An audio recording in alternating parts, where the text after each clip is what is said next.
Imagine a world without writing. How would knowledge survive? How would history be remembered?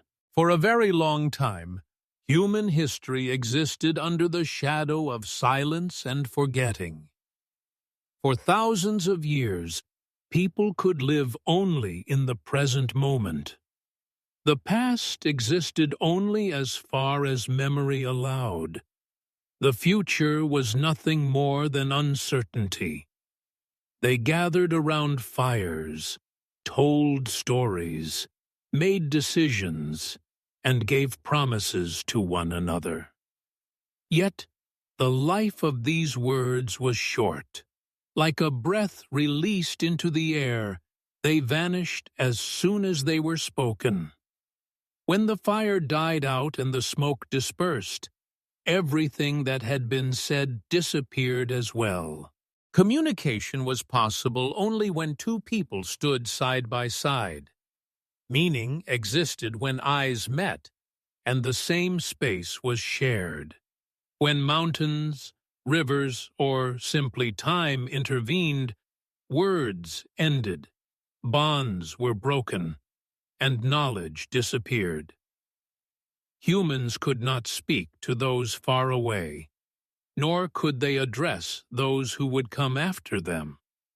Reaching a distant tribe, an unborn grandchild, or another land was impossible. Human memory, however, was not a reliable means of preservation. Over time it changed, shaped by fear, worn down by exhaustion. The same story transformed slightly each time it was told, taking on a different form with every generation. Humans could speak, think, and imagine, but they could not carry their words into the future. Words existed, but permanence did not. This was a deficiency, and humanity began to feel it. People did not want their experiences, knowledge, and discoveries to be limited to a single lifetime. They searched for a way to say, "I was here," and to pass what they knew beyond themselves. This search pushed humanity, for the first time consciously, to seek a surface. First, they left handprints on cave walls. They made marks with pigments, charcoal, and stone. Then they turned to a more lasting solution: stone itself. Stone defied time.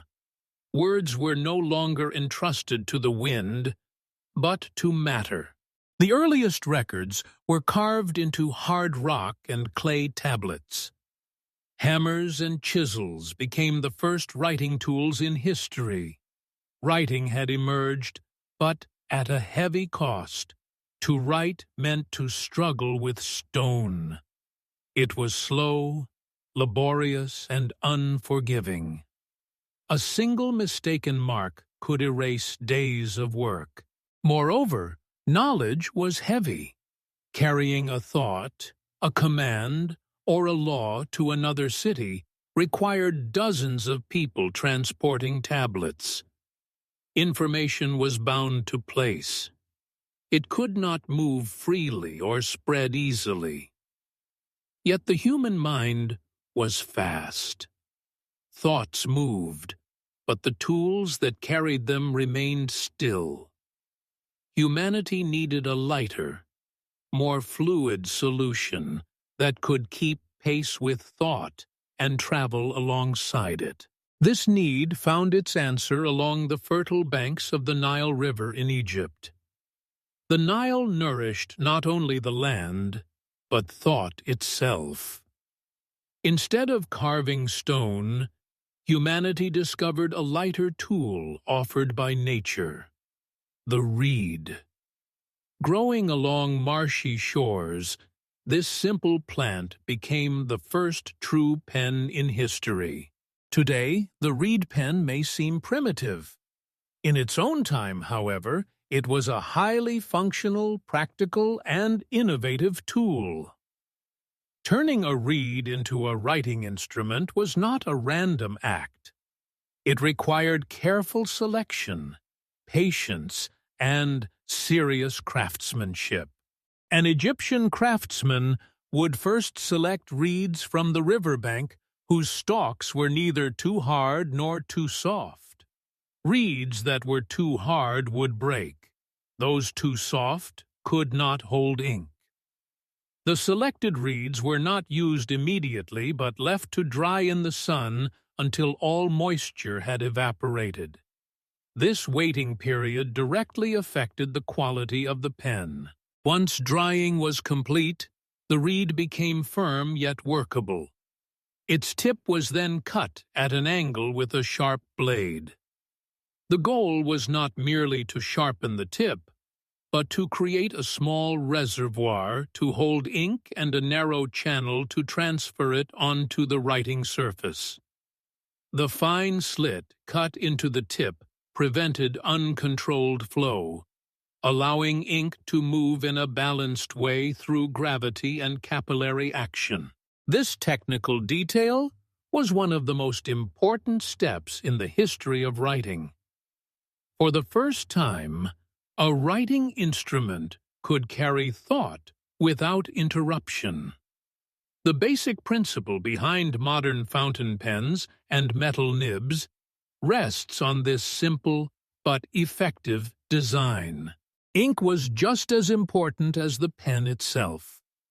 Early craftsmen mixed carbon soot with plant resins and water to produce a dark, permanent ink. This mixture adhered to surfaces and resisted fading over time. Writing was no longer just a mark. It had become information that could be stored and transported. The use of the reed pen together with papyrus changed the destiny of writing. Heavy and slow records made with hammer and chisel were replaced by fast, portable writing. Writing accelerated, and information became lighter. A single papyrus scroll could contain as much information as thousands of clay tablets, and could be easily carried to distant lands. Laws, accounts, recipes, and ideas spread across wide regions for the first time. Empires may have been built with military force, but they were sustained by the information recorded with this pen. As time passed, civilizations changed, and writing surfaces evolved alongside them. Papyrus gradually gave way to parchment. Made from specially processed animal skin, parchment was more durable, but also more delicate. Rigid reed pens damaged its surface and caused ink to spread uncontrollably. What was needed now was not hardness, but flexibility. This need was met by quill pens. From the Middle Ages to the Renaissance, pens made from goose, swan, and crow feathers stood at the center of the writing world. These pens were not merely tools. They symbolized an era in which writing met aesthetics. Turning a feather into a pen was a demanding process. Not every feather was suitable. Scribes typically preferred large feathers taken from a bird's left wing. This was because, for a right-handed writer, the natural curve of the feather allowed for better balance during writing. Selected feathers were heated in containers filled with hot sand to remove oil and moisture. This process hardened the feather while preserving its flexibility. Then, using small, sharp knives, the tip was shaped, and a fine slit was cut to allow ink flow. This slit determined the character of the writing. The quill pen was far more flexible than the reed pen. When pressed, it produced thick lines. When pressure was reduced, it created extremely fine strokes. The art of calligraphy and ornate handwriting developed thanks to this flexibility. Writing no longer conveyed only information. It became a visual form of expression. However, quill pens had serious disadvantages. Their tips wore down quickly and required frequent reshaping. Much of the writing process was spent maintaining the pen. The greater problem was ink. There was no internal reservoir. Every few words, the pen had to be dipped into an inkwell. Just as thoughts were flowing, the hand had to stop. Ink accidents, meanwhile, were an unavoidable fate of the writing world. For this reason, people dreamed for centuries of the same thing: a pen that could carry its own ink, write continuously, and avoid disasters. By the 19th century, the world had begun to turn on steam and steel.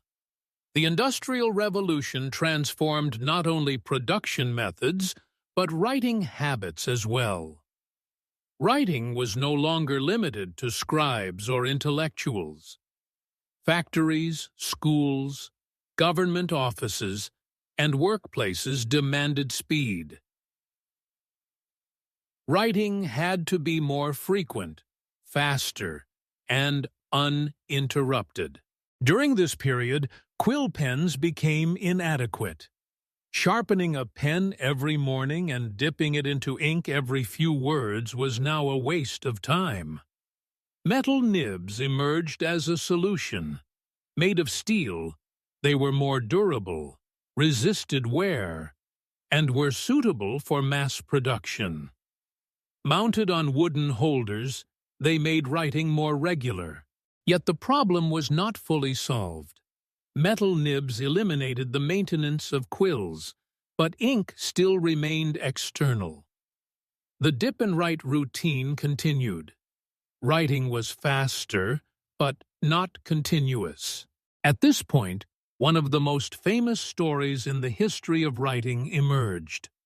According to legend, an American insurance salesman named Lewis Waterman was about to sign the most important contract of his life when his pen leaked ink and ruined the document. This seemingly small mishap symbolized a much larger problem.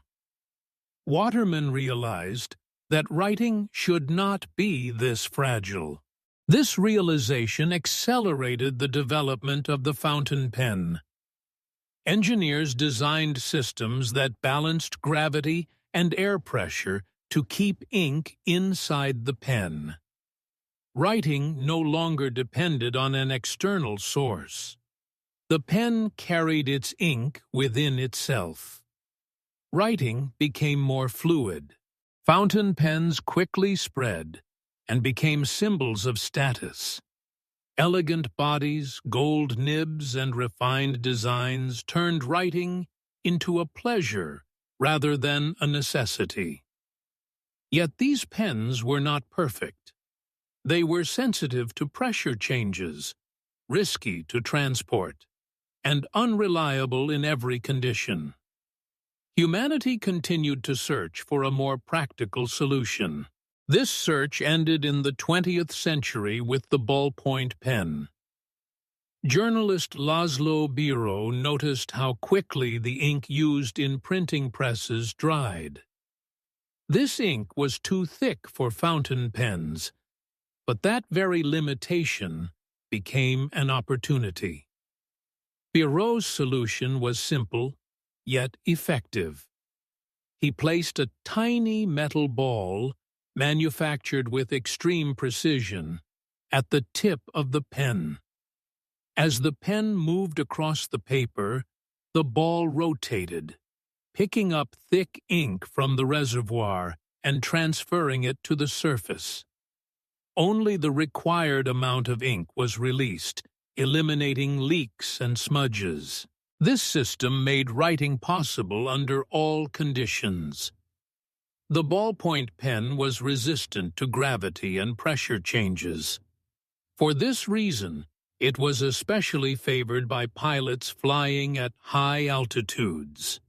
During the Second World War, it rapidly replaced fountain pens. In the post-war period, the ballpoint pen entered civilian life. It was inexpensive, durable, and required no maintenance. Writing became truly accessible to everyone for the first time. What had once been the privilege of the elite now fit into the pockets of ordinary people. The ballpoint pen democratized writing. The simple pen we hold in our hands today without a second thought is, in fact, the result of a search that spans thousands of years.